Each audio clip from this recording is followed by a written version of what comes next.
berseri.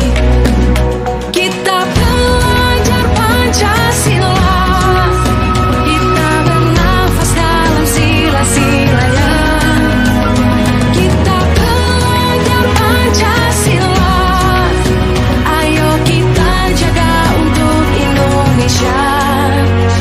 Bersatu dalam perbedaan, berpegang tangan dan berlari.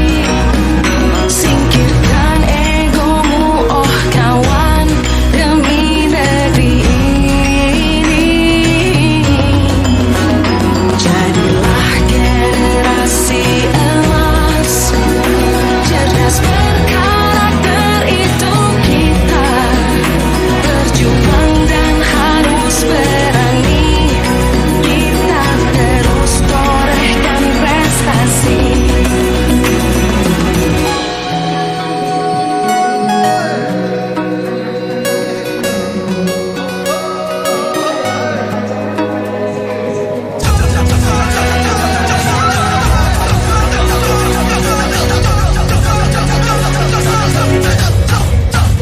Kita belajar Pancasila, kita bernafas dalam sila-silanya.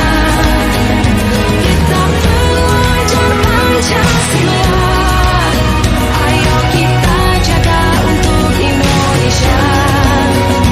Kita belajar Pancasila, kita bernafas dalam sila-silanya. Kita belajar Pancasila, ayo kita jaga untuk Indonesia. Materi kebutuhan manusia, yaitu yang pertama kebutuhan dasar atau fisiologi, yang kedua kebutuhan dasar kebutuhan akan rasa aman, yang ketiga kebutuhan sosial atau rasa cinta, kasih sayang serta hak kepemilikan, yang keempat kebutuhan mendapatkan penghargaan, yang kelima adalah kebutuhan untuk mengaktualisasikan diri. Materi berikutnya adalah posisi kontrol restitusi. Melalui serangkaian riset dan berdasarkan pada teori kontrol Dr. William Glasser dan Gosser, berkesimpulan ada 5 posisi kontrol yang diterapkan seorang guru, orang tua, ataupun atasan dalam melakukan kontrol. Kelima posisi kontrol tersebut adalah yang pertama penghukum, kemudian yang kedua adalah pembuat rasa bersalah, yang ketiga teman, yang keempat sebagai pemantau, dan yang kelima adalah manajer.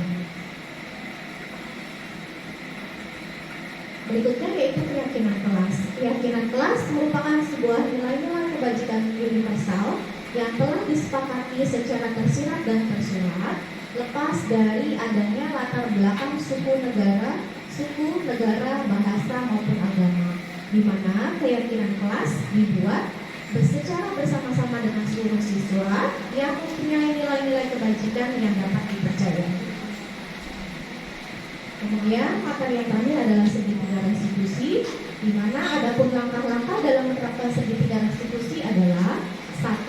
Menstabilkan identitas, yang kedua validasi tindakan yang salah, dan yang ketiga menanyakan keyakinan.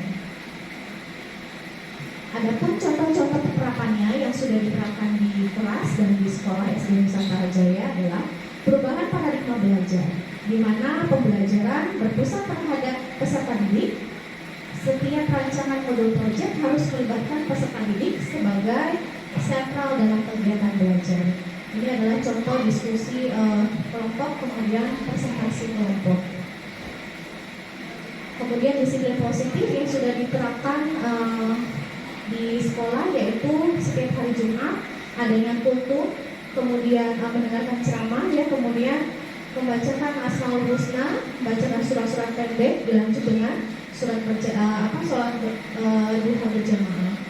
Kemudian siswa biasanya yang ulang tahun, ya, biasanya mereka saling berbagi dengan teman-temannya, kemudian juga saling menghargai dan menghormati dengan temannya dengan tidak mengejek satu sama lain. Lanjut, motivasi perilaku manusia.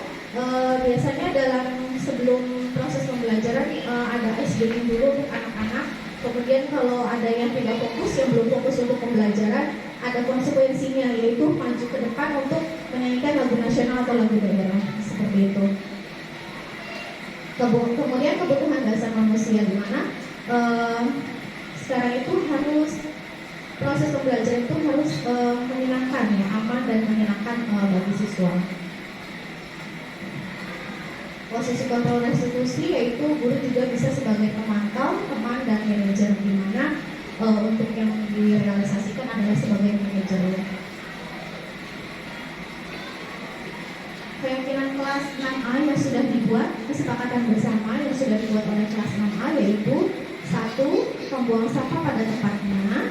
Kemudian 2. Mengerjakan dan mengumpulkan tugas tepat waktu. Yang ketiga, saling menghormati dan menghargai sesama teman, guru, dan kepala sekolah. Yang keempat adalah berkata sopan dan santun.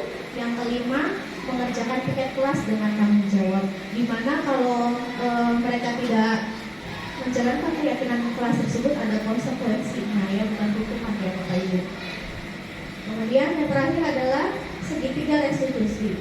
Menstabilkan langkah-langkahnya adalah menstabilkan identitas, kemudian kualitas tindakan yang salah, yang ketiga adalah menanyakan keyakinan. Demikian presentasi dari saya. Terima kasih banyak Ibu dan Bapak Guru hebat SD Nusantara Jaya.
Habis itu tumpah.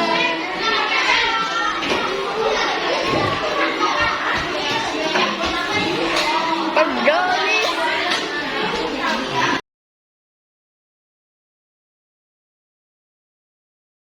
Kasus 1 mengangkat tema ada seorang murid yang sering tidak mengumpulkan tugas bahasa Sunda yang telah ditentukan setiap hari Kamis oleh guru.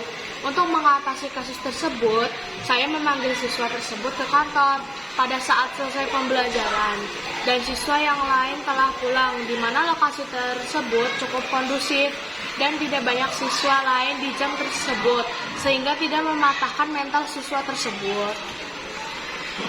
Bagaimana kabarmu hari ini, Nak? Sehat, Miss. Alhamdulillah. Maaf ya, Nak. Miss memanggilnya ke kantor. Tidak apa-apa, Miss. Ada apa ya? Sudah 2 minggu. Miss perhatikan, kamu sudah 2 kali tidak mengumpulkan tugas bahasa Sunda ya yang telah ditentukan. Iya, Miss. Apakah kamu sadar, Nak, akan hal ini? Iya, Miss. Saya menyadari dan mengakui kesalahan saya yang sudah 2 minggu ini tidak mengumpulkan tugas bahasa Sunda sesuai ketentuan.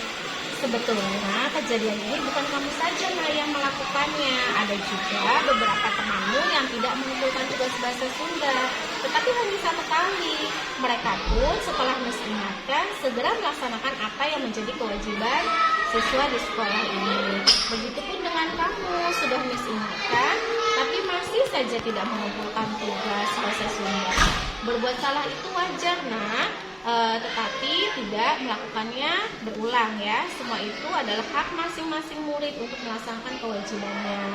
Lantas, kenapa kamu, Nak, tidak mengumpulkan tugas bahasa Sunda sampai 2 minggu? Kamu pasti memiliki alasan kenapa melakukan itu. Saya membantu isi elemen cairan. Sudah Miss ingatkan setiap hari kami sesuai jadwal pelajaran bahasa Sunda untuk mengumpulkan tugas tepat pada waktunya. Saya tidak dapat dengan jadwal mengumpulkan tugas bahasa Sunda. Setelah ini, apakah kamu ada niatan untuk memperbaiki kesalahanmu, Nak? Iya, Miss. Saya akan mengumpulkan tugas bahasa Sunda sesuai ketentuan pelajaran bahasa Sunda di kelas. Nak, kamu masih ingat tidak dengan keyakinan kelas kita awal semester ini? Masih, Miss. Coba ingat kembali ya, Nak, keyakinan kelas kita seperti apa? Mengumpulkan tugas tepat waktu, Miss. Iya, betul sekali, Nak. Kamu masih ingat dengan keyakinan kelas kita. Jadi, sekarang kira-kira menurutmu apakah tindakanmu sudah sesuai dengan keyakinan kelas kita belum? Belum sesuai. Nah, sekarang bagaimana langkah kamu untuk melaksanakan keyakinan kelas dengan mengumpulkan tugas bahasa Sunda tepat pada waktunya yang telah Miss tentukan? Saya akan mengerjakan tugas saya, Miss, dengan tepat waktu. Ketika adik saya tidur sehingga saya tidak terlambat mengumpulkan tugas bahasa Sunda tanpa harus menunggu ibu saya rapat bekerja. Oke, baiklah. Sekarang kamu sudah menyadari dan berniat merubah diri untuk melaksanakan keyakinan kelas dengan mengumpulkan tugas bahasa Sunda setiap hari Kamis.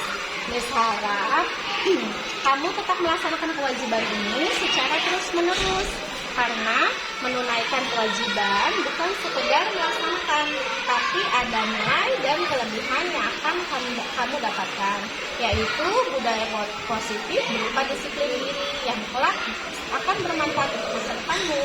Baik, Miss, terima kasih. Pada kasus 2 mengangkat tema ada seorang murid yang bertengkar dengan temannya, sehingga kedua temannya terlepas dan jatuh hingga pecah. Untuk mengatasi Nanti kasus Miss-nya tersebut, gimana? saya Sama memanggil napisan siswa tersebut ke kantor pada saat selesai pembelajaran, dan siswa yang lain telah pulang, di mana lokasi tersebut cukup kondusif dan tidak banyak siswa lain di jam tersebut, sehingga tidak mematahkan mental siswa tersebut. Maaf ya, Nak, Miss memanggilmu ke kantor. Ya, Miss, tidak apa-apa. Nah, apakah kamu menyadari tindakanmu bertengkar dengan teman sampai kerudung temanmu terlepas dan terjatuh ke kotor? Ya, Miss, saya menyadari kesalahan saya. Sekarang apa tindakanmu untuk memperbaiki kesalahanmu pada temanmu itu? Saya akan membersihkan kerudungnya yang kotor, Miss. Oke, membersihkannya seperti apa, Nak? Saya akan mencucinya ya, Miss. Setelah diskusi akan saya kembalikan pada teman saya, Miss. Oke, baiklah kalau begitu. Setelah ini, apa yang akan kamu lakukan? Saya tidak akan mulai bertengkar dengan siapapun. Baiklah kalau begitu, berdamailah dengan siapapun dan dimanapun kita berada. Karena damai merupakan budaya positif yang bernilai bukan hanya pada saat ini, tapi untuk masa depan yang cerah yang akan menambah banyak persaudaraan.